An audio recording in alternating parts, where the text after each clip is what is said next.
Hey everyone, and welcome to Already Cancelled. I am Peter, and that is Connor. We are going to talk about Star Trek The Next Generation Season 1. And specifically, we're going to give our top 5 worst episodes and our top 5 best episodes of the season in that order. And it's going to be fun. I know we've been on a bit of a break from Star Trek since we finished Season 1. I can confirm that we will be back with an episode next week of Season 2. Where, this is essentially us coming up back off the hiatus, and we'll be back with weekly episodes starting now. So we start off with the top 5 and worst 5 of Season 1. And we did this for all the original series episodes. We typically did top 5 best and then worst 3. I think except Season 3, because it had enough bad episodes, it was worth doing 5 of both. And this was kind of the same with this season. It was like, there's enough bad episodes, we have to give 5 of the worst. Yeah, we'd have struggled to narrow this down to 3, I think. Yeah, we would have done. Because there's some stinkers. And I loved it. It's a very varied list of worst episodes as well, because like some of them are just outright stinkers that I hated watching, but then there's some that I kind of loved watching for how bad they were, because they were funny bad. We'll talk about those as we go. So we'll start off with the 5 worst episodes, and we'll try and keep this relatively spoiler free, I think, because you might stumble on this video on YouTube and then go back and check out our reviews and watch the show maybe. That's fine. I mean, that said, if you're looking for Star Trek Next Generation videos on YouTube in 2019, you've probably seen it, but on the off chance that you're one of our viewers from something else and have never seen Star Trek and catch this and go, top 5, maybe you want somewhere, a starting point. I mean, first episode is what we're going to tell you. But if you just want the highlights, that's true. So we'll try. I wouldn't say strictly no spoilers, but we'll keep it spoiler light. Without further ado, we'll do our 5 worst episodes of Star Trek The Next Generation Season 1. So coming in at number 5, and I'm making sure I'm on the right list here because I don't have them labelled. Right, so coming in at a bit of confusion in making the list. We did. So coming at number 5, and this is a list that we agreed on. We worked together to build this list. Number 5 is Justice, which is an episode where they end up on a planet that is obsessed with sex. And, there's a lot of jokes about Riker being, they're all very friendly here. And Tasha's really into it because Tasha's a bit of a sex fiend, of course.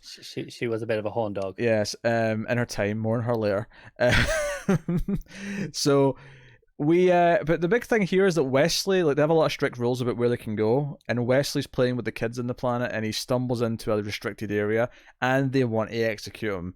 So that's kind of the plot of the episode. They have this weird rule where no matter what crime you commit, if you get caught doing it, because they only check every one area a day. If you happen to get caught, tough shit, you die. Yeah, no matter what your crime.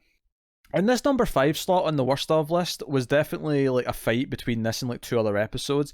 And we picked this one versus 2 other very similar quality episodes because at least those episodes, we could see the potential in the idea, even if it wasn't executed well. This one, it kind of just felt like Gene Roddenberry wanted to have a sex planet, but couldn't actually show anyone having sex or be naked. Like, everyone's wearing clothes all the time. I mean, obviously, because it's network, or standard cable TV, it's syndication, but, it can't really actually do the concept justice, despite the fact that they're saying they're having sex all the time. Very slow-paced episode as well. Yeah, it was just a bit boring, wasn't it? And then, I mean, it's an episode that the back half revolves around Wesley, which is always a bad sign.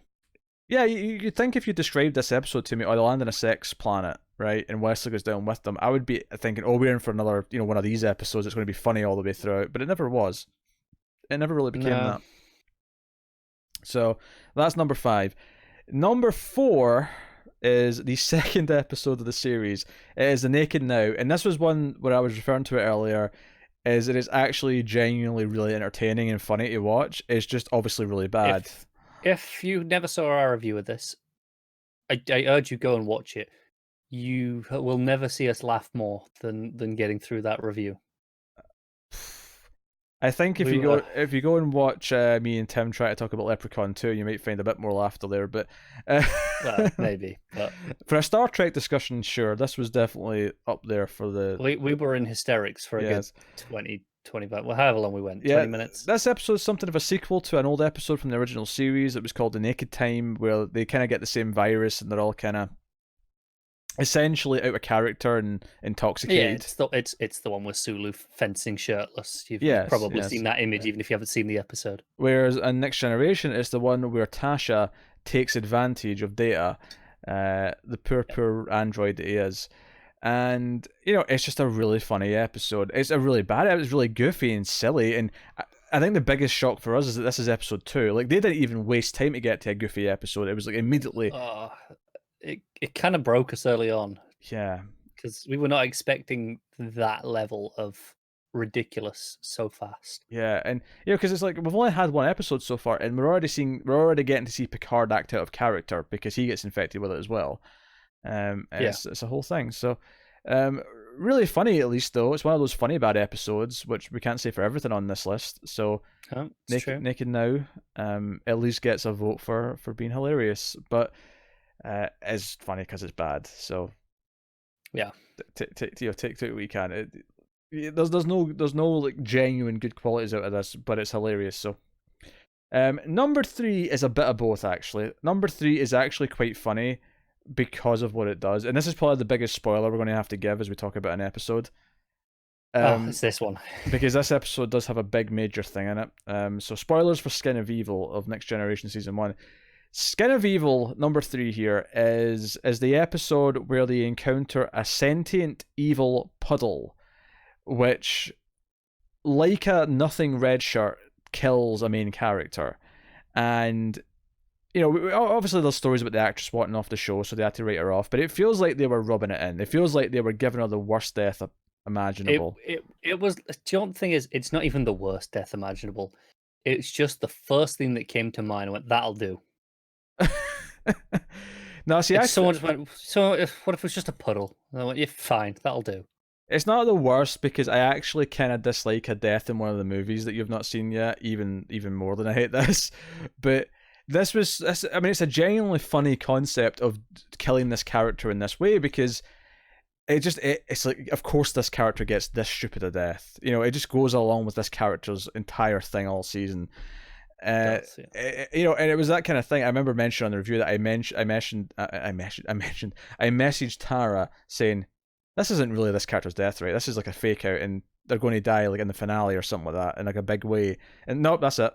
This is the death. I couldn't believe it. And that was it. All episode we were like, oh, they're coming back to life, right? Yeah. And even like I knew that they died in that episode, but it's like first like 5 or 10 minutes that they die in. So all episode they're there, they got the body. They're like, oh, can we do anything? I thought, oh, they'll be back and we'll kill them properly later. They'll have an actual heroic out. Yeah, Riker gets swallowed by the puddle. It's all about getting to Troy, whose shuttle's crashed, and the puddle's like not letting them in. Like the whole thing is just, it's really silly. It's really goofy in a way that doesn't make sense. The effects on the puddle vary from being decent to kind of laughable. Like I say, it's a bad episode throughout, but it is probably bumped up a couple of spots because of the ridiculous death. Do you know what the fact is that it's really funny, but it's funny in a way that Naked Now isn't. It's funny in a kind of a shocking way where the shock realization that they actually did this is what's really funny about it. And it made the episode actually kind of entertaining to watch, but I wonder how much that holds up in a repeat viewing. Whereas the Naked Now, I feel like will be just as funny on the second viewing. I really hope so. But we'll see. So yeah, Skin of Evil as number 3. Number 2, and we're getting to the real crap here. Like number 1 and 2 here are both easily the not only the worst, but also the most painful to sit through the whole season. Oh, yeah, for different reasons. Yeah, number 2 is Too Short a Season, and this is the episode where an old admiral is coming on board the Enterprise to negotiate a war between like these two races on a planet or 2 planets. Obviously it's been since we watched the episode, so I think it was 2 sides on one planet. One planet. It's a war that's been going for a long time because he was there before when he was younger. When he was younger, but he's an old man now, and it looks like he's in old age makeup, so it looks really goofy and out of place immediately. And then the plot of the episode is that he's taken something to make himself younger, so he gradually gets younger over the Benjamin Buttons essentially until he's like a young man again, and the reactions to this are bad. His motivations are tedious to sit through. Picard tried to talk to him about what he's doing and what his motives are for going back here. You have a bit where he confronts someone who he knew in his time on that planet before, and it's just terrible. I particularly remember the scene of them getting captured because they had a terrible plan for whatever reason. And yeah, there was a really embarrassing shootout at the end as well before the ending. There was, yeah. Where we were just like behind crates using their phasers, and it felt really goofy. But unlike the last two, which I thought were pretty entertaining in a bad way, this was not entertaining. This was like, I felt like I was aging in reverse to the old man, going younger as I was watching it. It was so dull, wasn't it? You know that shot at the end of Saving Private Ryan where it fades from Matt Damon to the old actor, and people use that as a meme when they say they're feeling old. Yeah, like no time that was passed. you at the end of this episode. Yes, yeah, this was me at the end of the episode going, oh my god, so much time passed during that. And it was only 45 minutes, but the time felt like it passed. Yeah. They claim it was 45 minutes. Oh, jeez. Yeah, what was it the other day that made me feel that way again? It seems to happen a lot more. See, when you hit 30, I feel like you start feeling this way all the time. It's when... I got ages yet. Well, you feel it too. You know you do. It's when you realise it's been X number of years since something. I think, no, I was at the theatre and the 20th anniversary trailer for The Matrix came on because it's coming back to theaters, and I'm like, oh. Oh boy. Yeah. That's 20 years old? Come on now. Stop it's fine. I've got like 6 years on you. I'm good. Yeah, but I'm much healthier than you now, so... Are you though? I have a pretty active job. Yeah, but my diet's improving. I'm being a lot more active. You're going to die of heart failure. I don't know. I have a very active job. I'm moving about constantly. Before I go, you won't always have that job though. well, no, but I'll worry about that after I don't have that job. For now, I'm pretty healthy. Okay. We'll see. Says the guy who once said, "Oh, they accidentally gave me double of all my order from the fast food place. You know what? I'll just eat all of it in one sitting." It was burger and chips. You can't reheat that shit. Yeah, so you have 2 burgers and 2 sets of chips. Well, we're gonna get a waste. All right, so too short a season. Terrible. And there was an argument here as to what should be number 1 because I really hated that episode. But we did settle on Code of Honor, which I believe was episode 3. And this was right after The Naked Now. So they started off in a strong suit here at the start of the season. This episode, fairly racist. Let's just start off with that. That probably edges it over the other one into being the worst. It has this weird thing where we deal with a culture who are it's all the actors are black. The primitive culture where they're all black. They keep calling them primitive, and then they are kind of primitive in the sense that they want to claim Tasha, and then she has to fight in a death match on a jungle gym terrible death match. Yeah, terrible death match. Everything about it just sort of like kind of like hits you the wrong way. And I remember saying at the time, it's worse than I think maybe anything in the original series. I don't know. There's a debate here because I think it's hard for me to accept that it's necessarily worse in the episode where the little guy was riding around on Kirk's back when he was on all fours. I feel like that episode gives it a fight. It gives it. I said maybe worse, but it's down there with that as one of the worst episodes of Star Trek that we've seen for sure. Yeah. This was garbage, and it's funny because I'll give it this. I'll give this the season. This is it's not shocking funny garbage like Skin of Evil, but it is kind of shocking garbage, and it's different from Too Short a Season, which was just dull and tedious and cliched and going through like this bad makeup process. This was. Oh, I can't believe they're doing this terrible thing like for 40 minutes. Instead of shock laughter, this was like shock horror. We're doing this? Like, it was that. It's just to put it into Arrested Development terms, horror? Like, it was that. Carr doesn't get that because he's not seen Arrested Development. I've seen the memes. You've seen the memes. I honestly think meme culture has let me understand entire movies or shows that I haven't even seen. Do you know my favorite meme based on the her joke from Arrested Development is by far the movie Her, but just adding the question mark and changing the actress photo to Scarlett Johansson. Yeah. No, not Scarlett Johansson, to Amy Whitman, who's in Arrested Development. Oh, okay. Yeah. Oh, you're going the other way around. Okay, sure, I'm with you. Yeah. So it's her face and it just says her question mark. Yeah. I love that. I love that fake poster with all my heart. Yeah, Code of Honor is problematic, and it's not like even the plot's enjoyable outside the problematic elements. Like it's the wombo combo of a very forced kind of, any primitive culture episode always rubs me the wrong way, but when it also adds on the fact that we're using like a race to kind of sell it, and it makes it feel, it's just, yeah, it's a garbage episode. And like, it's one of those things where I wouldn't normally skip episodes of shows if I'm rewatching things. Because there's so much Star Trek, if I ever do a rewatch, I probably will skip episodes because there is no connection to anything, so I can just, fly past them. Yeah. And this would be one that I absolutely, because I would watch Naked Now again. I'm not watching Code of Honor again. Actually, I would definitely watch Naked Now. I would watch Naked Now again, especially after a couple of drinks, and ideally showing it to some friends who've never seen it. You get that experience of showing it to someone for the first time.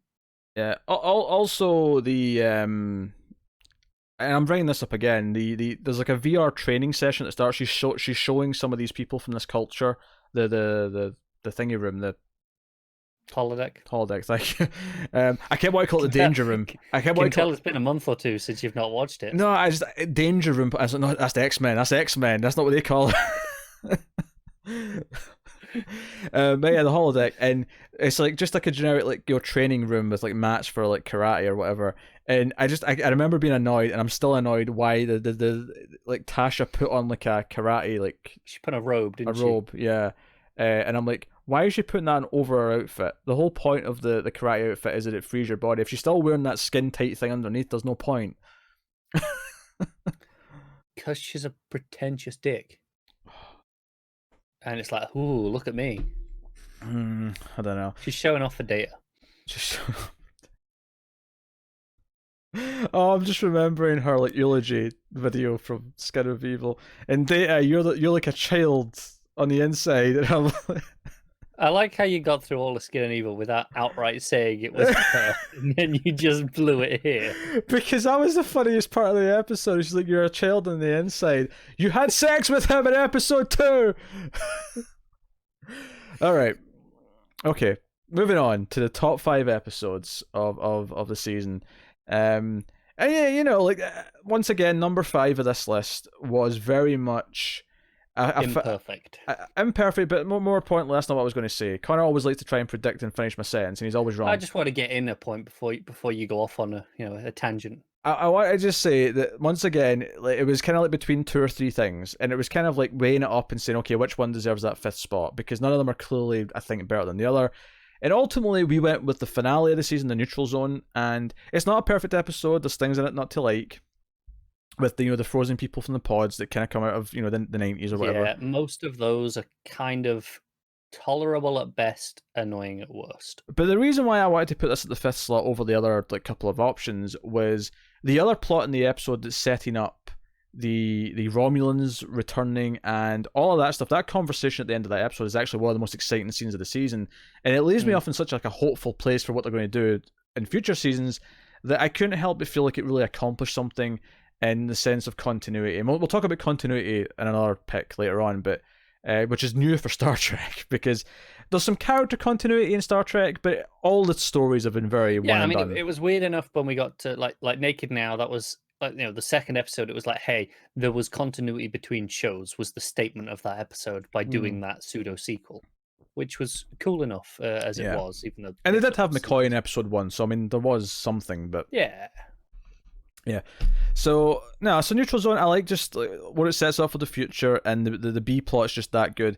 And I think good enough to like put it on here. Whereas, because there was another episode this season which didn't make it either of the lists, but if you remember, there was an episode not too long before this where we really liked the B plot, but it just was so little of the episode versus the A plot, that we just weren't as up on it. But yeah, I remember having that feeling.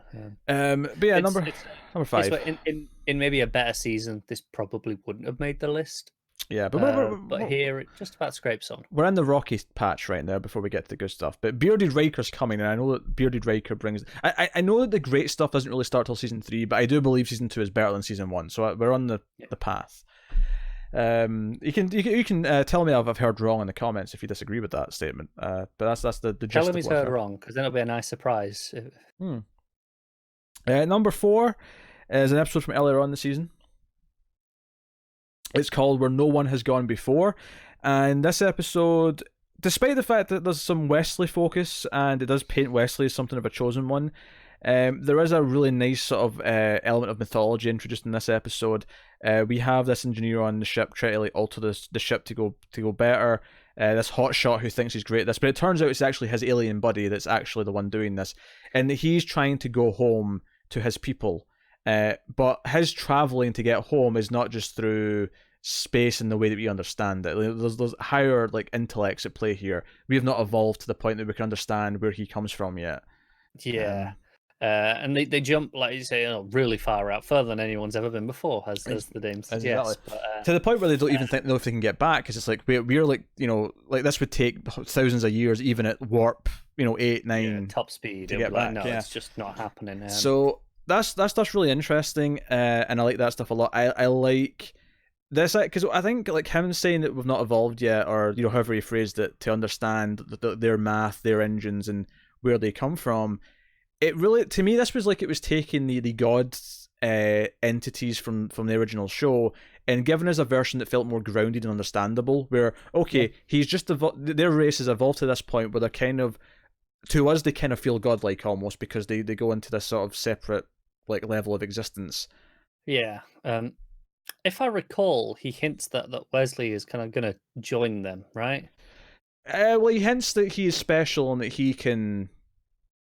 Given the encouragement, he can like be as advanced as they are. The idea that there's like individual chosen ones throughout like every society that always is. It almost sounds kind of X-Men-y again, where it's like every few millennia there's like a few chosen ones who. Yeah, because if I remember, these beings, they're somewhat outside of time as well as being further away in space. So they kind of. I think they can kind of check in and see, hey, Wesley's coming along nicely. Without getting too much into it, I don't want to spoil the movie, but it did make me think a little bit of Interstellar as well. Yeah, I can see that. So, yeah, there's some cool ideas in there. And again, not perfect. The engineer who comes on board is a bit of a dickbag, and I did enjoy him realising he wasn't the one doing all the fancy tech that he thought he was. So that was good. So no, I think it was a solid episode, and I think this season being what it is, this is kind of the quality we've got in number 4. So, number 3 is The Big Goodbye, and this is kind of our first big holodeck episode, where we spend the entire episode. Once the characters go into the holodeck, something goes wrong, and they're trapped inside their scenario that they've built. Picard's went in with data. They're doing a sort of private eye noir style story, and he even invites Beverly Crusher in, who's all excited, and she gets all dolled up for it. And she's excited to see him, so they have a couple of good moments. It's definitely a fluff episode. There's not really a whole lot of like important things that happen, but it is enjoyable. I think the key thing here is it commits to being a noir. Like once it goes into that, it goes for it, and it plays up from the direction to the cinematography of it. It goes, no, we're doing a noir. Yeah, and that makes it feel a bit more compelling, even if, like you say, it's not the deepest episode. And if I remember correctly, there's a crisis going on where they need Picard out of the holodeck and they can't get to him. So yeah, they're trying to break in. One of the things I said in the episode is that I'm sure I'm going to feel is that if the holodeck screws up enough, I'm going to be like, why do you guys even still use this? Like, it's clearly unsafe. Stop doing it. But obviously this is the first time, so it's fine. Yeah. It's setting up. I think, to be fair, if 1 in every 1,000, 1,000's probably too low. If 1 in every 100,000 phones blew up, I'd probably risk it. It's just useful enough. Here's the difference, though, right? Your phone may not be near you when it blows up. When you go into the holodeck, if you get trapped in there, if you've picked something that is remotely a dangerous scenario... Yeah, but that's only if you're the one that's gone in there. What if I'm not in there and you go in there and it traps you and kills you? No big loss to me. Yeah, that's logic. Yeah. But no, it's a fun episode. Number 2 is Heart of Glory, and this I thought was a really interesting episode for the Klingons. It actually gave us Worf interacting with other Klingons, which is something we hadn't had up until that point.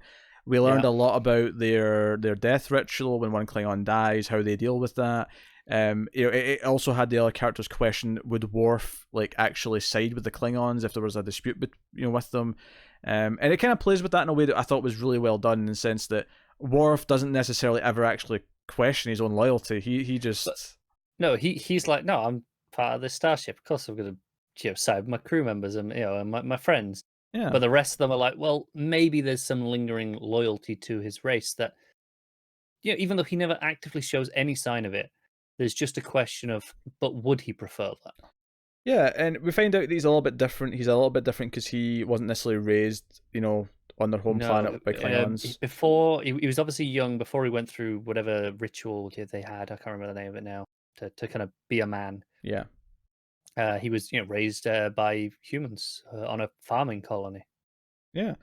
And so we learn a lot about Worf's past. I think he has a lot of good bits. I like the Klingon characters and them sneaking about and trying to take over the ship, and because we find out that this is like a little criminal trio that they've come across. It's not the Klingon army or whatever. No, they're not breaking a treaty or anything like that. Yeah. And there's like some great moments of not understanding their culture, where I think it was Tasha thinks they've got a girl hostage, and they're like, no, Klingons don't do that. It's not their style. Which again, I really like. I like learning stuff like that. It's like, no, they just wouldn't do that. I mean, Klingons, from what we've seen, can be really evil, but that's not how they don't operate that way. It's dishonorable. Yeah.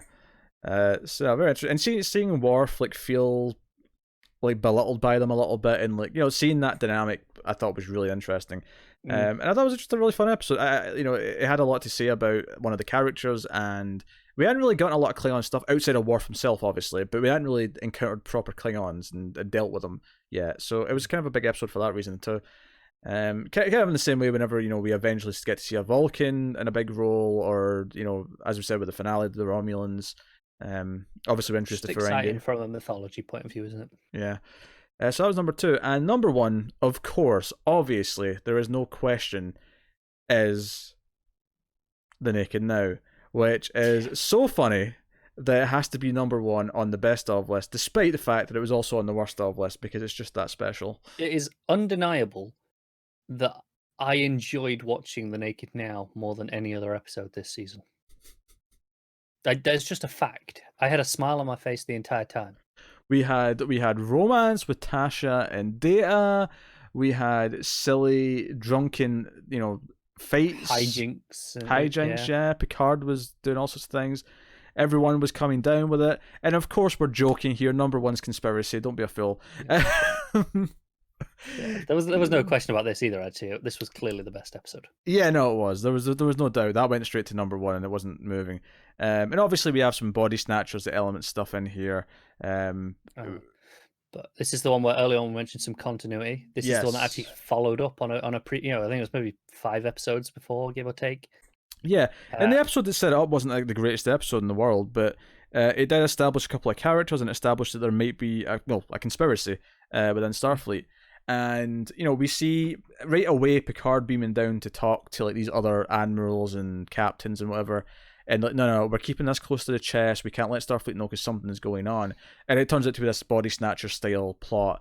But it's a really great dark episode, and there's legitimately a couple of really good practical effects that were quite dark. I thought, the way the villain's ultimately defeated is actually a pretty over the top, almost like a Thing-esque visual. Which I thought was really really cool. Yeah, tentacles and kind of imploding, and Yeah, no, this was a fantastic intrigue episode, because that's what it was. Political intrigue for the most part. It wasn't like running around loads of action until the last few minutes. But even just simple ideas of Picard giving them orders to go places they're not supposed to, and he's not willing to tell them why. And it also had the disgusting stuff and maggot eating. Oh. Can't be having it. Yeah, you really hate that, didn't you? Can't be having it, not one bit. But I think it's the strongest style and tone of any episode this season. It's got a genuine interest, even though it's doing a body snatchers thing. That's not that interesting, really, when you say it out loud. We've seen body snatchers on So many TV shows. Like the hit television show Buffy the Vampire Slayer with bad eggs. You could say that. I mean, this is better than bad eggs. Oh, it is. It definitely is. Here's the thing, though: is this going to be something we remember as being one of the great episodes of the show, or is it only great because we've not had any? Like, this is just the best of what we've had so far. It probably is just the best of what we've had so far. But, when we get to season 7, are we going to be remembering this as one of the top 10? Maybe not. I hope not, because it's good. Don't get me wrong, it's really good. Yeah. But you hope we get top. I hope this isn't top 10 material overall, because I don't think it is. No, I don't think it is, and I would be disappointed if it was. That's all. We've got Borg to do. We've got all sorts of things to do. Yeah, we got all sorts. We got like 6 more seasons of this shit. Yeah. So there you go. So that's number 1. Next time we're cracking on with the rest of the 6 more seasons. Yes. Next week we'll be back with season 2, episode 1, and we'll see how that is. Did we do our thing of the next episode, or did we think I think we were going to save it for this, didn't we? You may be right. Yeah, I'll get it up. And we'll say what the next episode is going to be. I will say we only saw the Riker maneuver once this season. We were keeping track. That was disappointing. We only got it once. The Picard maneuver we got a bunch of times actually, but Riker maneuver only the once. So looking forward to seeing how that is. Oh God, I think we might have looked at this, but I'll repeat it because it sounds bad. It's called The Child. That's always a good start. First bad sign. Deanna is impregnated by an unknown alien life form. Dr. Catherine Pulaski joins the Enterprise as the ship's new chief medical officer. Yeah, we did, because I remember reading that and just laughing at how ridiculous it was going to be. Yeah, I do remember that, and I stand by that reaction. Yeah, and the rating on IMDb is not promising. See, when you get a rating under a 6 on IMDb for the average, it's like, oh, this is going to be terrible, isn't it? I'm just looking at the episode. Oh, I'm looking forward to episode 3. 3. Oh, Elementary, my dear. Oh, yeah. Hey, that's continuity as well. Sure, yeah, Data's Sherlock thing, comes back. Yeah, no, I mean, that's nice. That'll be fun. I'm scanning. Oh, we got a 9.1 coming up. Okay. Later in the season. Oh, yeah, there's a few A's, got a lot of 7 point something. There's another 9 down there. Oh, no, nice. It's a Q episode. Oh, we got some good things here. Whoa, the finale. Whoa. Yeah, I just got the... Is that lower than any episode we've ever seen of like the original series included? Shall I have a quick check? Because none of season 1 was as low as a 3.5, but a few 5-point things. I don't remember anything below a 5 for season 1. Right, lowest in season 1 of original For those of you wondering series. what I'm talking about, the season finale for season 2, the average rating on IMDb is a 3.5, which is vastly lower than anything else in the season or anything else that I remember from previous seasons. So far, the lowest I've found in original series, I'm on season 2, is a 6.4. Well, look at season 3 has some of the worst episodes. I know, I'm just checking because I think we found a couple of bad episodes in 2 that were arguably just as bad. 6.3 there. 5.7, 5.3. 3.5. Holy crap. Yeah, so the worst episode of the original series was given a 5.3. And for reference, that episode was And the Children Shall Lead. Oh, I remember that one. All the adults are dead and the kids are playing, but they don't remember what's gone on. And that wasn't the worst episode, I don't think. We disagreed that was the worst episode for sure. But oh boy. So there's some gold this season by the looks of it, but also one big stinker at the end. Hey, we got 22 weeks. 22 weeks until we have to worry about that, though. So I'll put it out of my mind. Yeah, we can worry about it next year. So that is next year. Will it be next year? I guess it'll be the start of next year. Just about, right? Well, no, because this season was the season 2 is shorter than season 1, so it might actually just squeeze into the end of the year. It depends how many weeks we took off. Well, I mean, it's 22 episodes though, and we're in the middle of July now. Yeah, so including July, there's 26 weeks left theoretically. Yeah, sure. So I think we'll actually just sneak this in. We'll just finish it. Just about be at the end of the year. Yeah. So it'll be December when we get to that. Assuming we don't have to take any breaks, but which we hopefully will be able to get ahead a little bit and not have to do it. But There you go. That has been our top 5 best episodes of Star Trek Next Generation Season 1 and top worst episodes of Season 1 as well. Let us know your picks in the comments. I don't think we had anything too controversial on that list, because we have done in the past with some of the original series stuff. But let us know what you think, and look forward to next week's Season 2, Episode 1. You can, of course, get those episodes early, these episodes of Star Trek reviews early. If you're a patron, you can go to patreon.com/MailFuzzTV, and you can support us for as little as $1 per month, and that gets you these Trek reviews early. It gets you a few other things early. It gets you bonus episodes of some of our shows, such as a science fiction movie podcast, The Atomic Cinema Experiment, what I do with Tara, and also Streams After Midnight, that I do with Tim, the horror movie podcast. Both of those have a bonus episode every month, and you get that for just the $1, as well as Mail Fuzz Mysteries that me and Connor do, which is a kind of a random discussion show. So you can check out that on Patreon. That supports us, keeps the shows coming. You can support us in other ways by rating the podcast on the podcast app that you're on, Apple Podcasts or whatever. Helps this show spread out to more people. Subscribe, let us know what you think in the comments. All these things do help, so please do them. Whatever ones are suitable for you. So do all that and check out other stuff. I plugged a couple of things, but Classic Twilight Zone reviews have been consistently every week. Babylon 5 has been ongoing. It's on a break right now. Tara's catching up so that we can actually do that as a pair, picking up where I left off in Season 1, and that'll be consistent once that gets back. So look forward to that. Which might be relevant because obviously there's a lot of comparisons with Deep Space Nine, which is a Star Trek show we'll get to in a couple of years' time. So look forward to all these things. But that is us. So thank you once again for watching or listening. We always appreciate it. Get us on Twitter at mail_fuzz, and keep watching sci-fi TV, guys. And always remember to live long. Okay, everyone but Connor, live long and prosper. Alright, I forgot how to outro the show, okay? It's been a while.